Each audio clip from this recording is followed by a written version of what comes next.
ยักอันเอาประมาณยักชื่อใส่เพิ่มอย่างนี้เลยไอ้ชนเขียนไปเมื่อกี้นี่มันประชนมาให้เรานี่มึงหายครบนะถ้าช้อนวัดขาดมึงต้องซื้อใช้ด้วย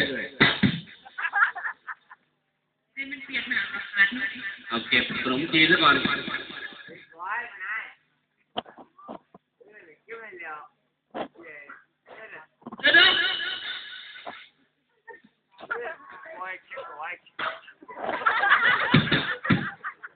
ะไรคงไม่รู้ก็ไม่รู้เหมือนกันเอาค่ะขนมจีนกูมาเลยเอาขนมจีนมึงอะวะขนมจีนเลยเอา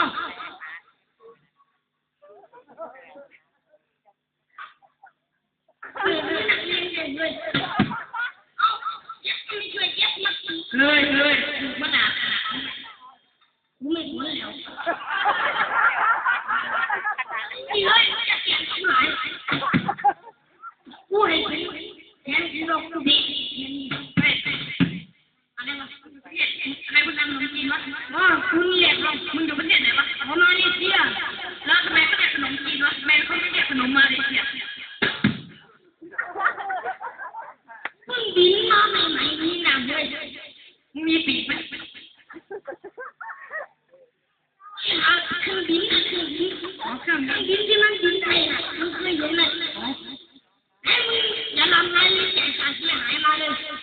ค่าเสียหายอะไรมึงจนขนมจีนกูหกหมอกใครไปแดกผมแกเอ้าก็มึงชนกูโอ้กูชนอะไรวะชนอ๋อมันชนเอาเดี๋ยว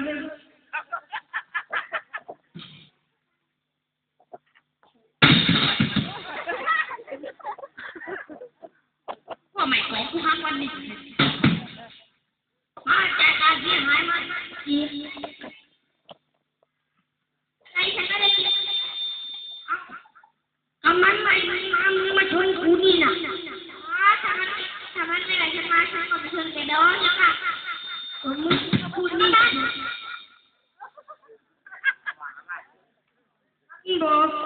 มันบอกถ้ามึงไม่ไหล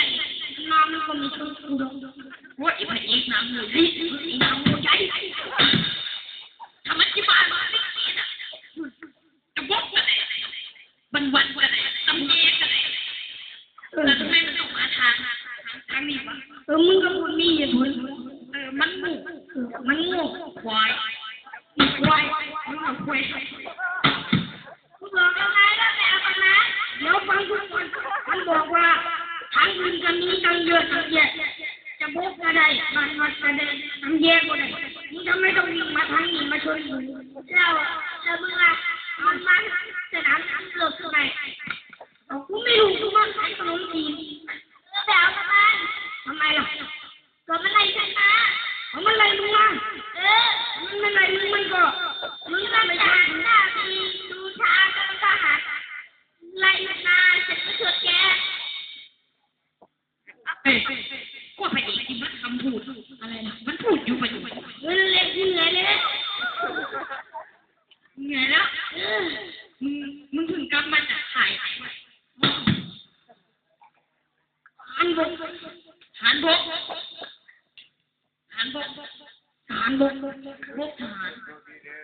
วิ่งน้ำเฮ้ยอย่าตกปลายื้อกบ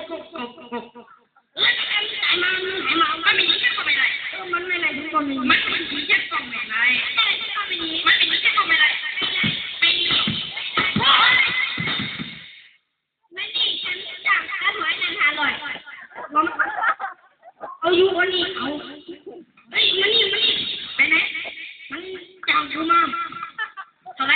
จ้างกูมาตัดหัวมึง500หน่อยงั้นกูจ้างมึงตัดหัวมัน1,000เฮ้ยไม่เอาว่าขาดทุนยังไงวะ500มีกี่นิ้ว5 นิ้ว1,000มีกี่นิ้วมี1 นิ้วฝั่งไหนมากกว่า5 นิ้วนั่นกูปวดหัวมึงอะไรมึงนั่นแหละมึงจะยอมหรือไม่ยอมกูไม่ยอม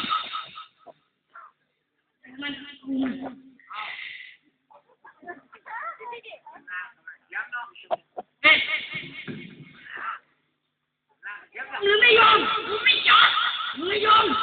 ดีฟอง เอามาเอาตัวนี้ เดี๋ยวไปไหนมาไหมมันให้ใจไม่เอามันมาตีเทียบถ้าจับมึงได้แล้วกูไม่พาถ้าจับมึงได้แล้วกูไม่พากูไปนะ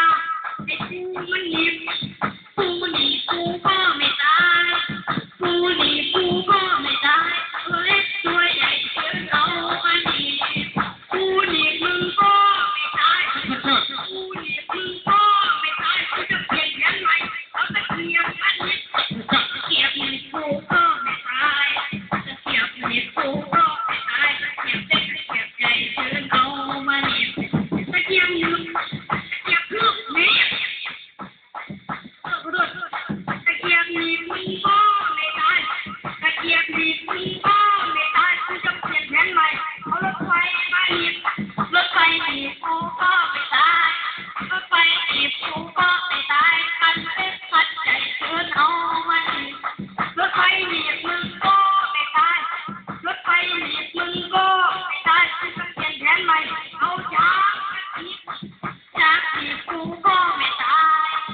จากหนีกูก็ไม่ตายตัวเล็กตัวใหญ่เชิญเอามาหนีจากหนีมึงก็ไม่ตายจากหนีมึงก็ไม่ตายกูจะเปลี่ยนแผนใหม่เอาหนีอะไรของมึงมันกูอยู่น้องหินสั่นชอบมึงยาวๆมันกูอยู่น้องหินส่งชอบมึงสั้นๆเอาหินในหินสั่นเอาหินด้านนอกเอาหินเจ้าหนักเอาหินด้านนอกจางเพียรมึงก็ไม่ตายจางเพียรมึงก็ไม่ตายกูจะเปลี่ยนแผนใหม่เอาหินมันหนีบหินเหล็กกูก็ไม่ตายหินเหล็กกูก็ไม่ตายก้อนเล็กก้อนใหญ่เชิญเอามาหนีบหินเหล็กมึงก็ไม่ตายหินเหล็กมึงก็ไม่ตายกูจะเปลี่ยนแผนใหม่กะลีมาหนีบกะลีหนีบกูยิ่งชอบใจกะลีหนีบกูยิ่งชอบใจเอามาไว้กูให้150ตายยากจริงๆนะลูกจริง อ้าวโดนแล้ว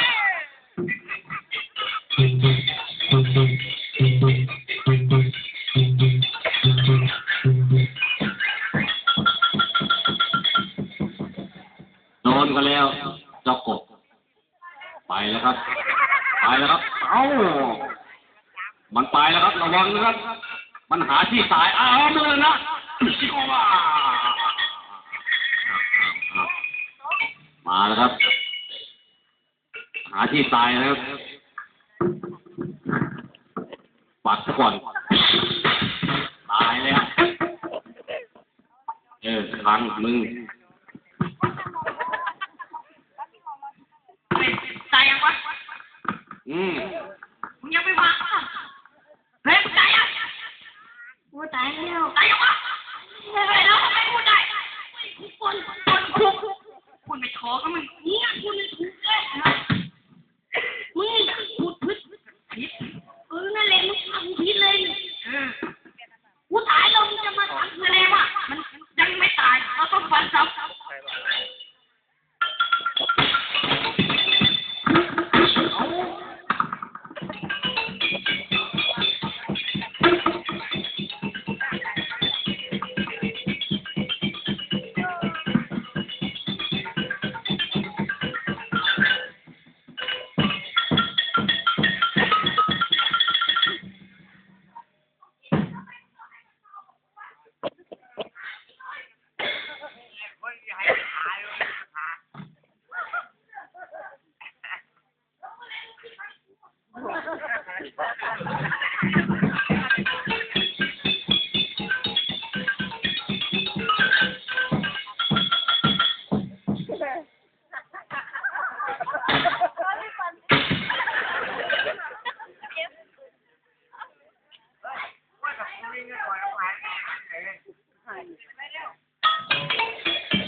เอาไหม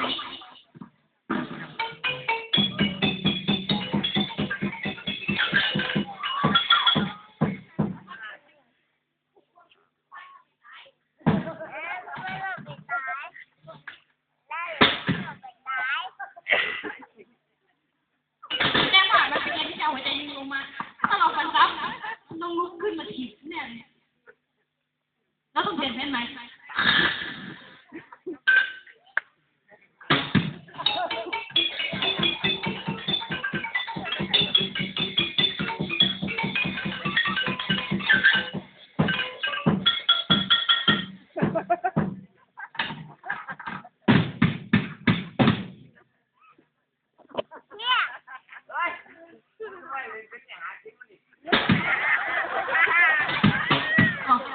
พวกฉันคนไม่ใช่หมาเนาะ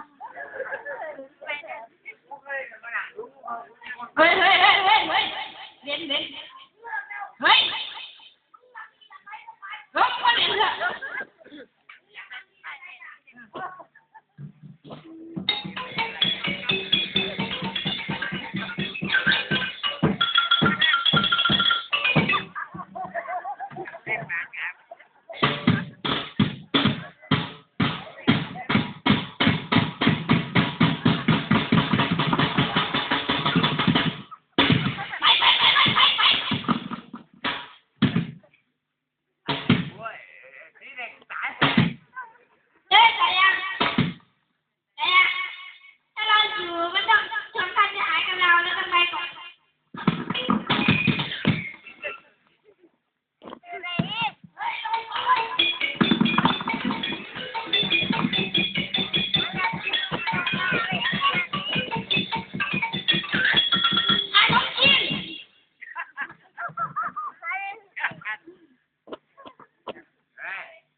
ที่หามาสักกี่ดีรวมกับมึงจังกูดาว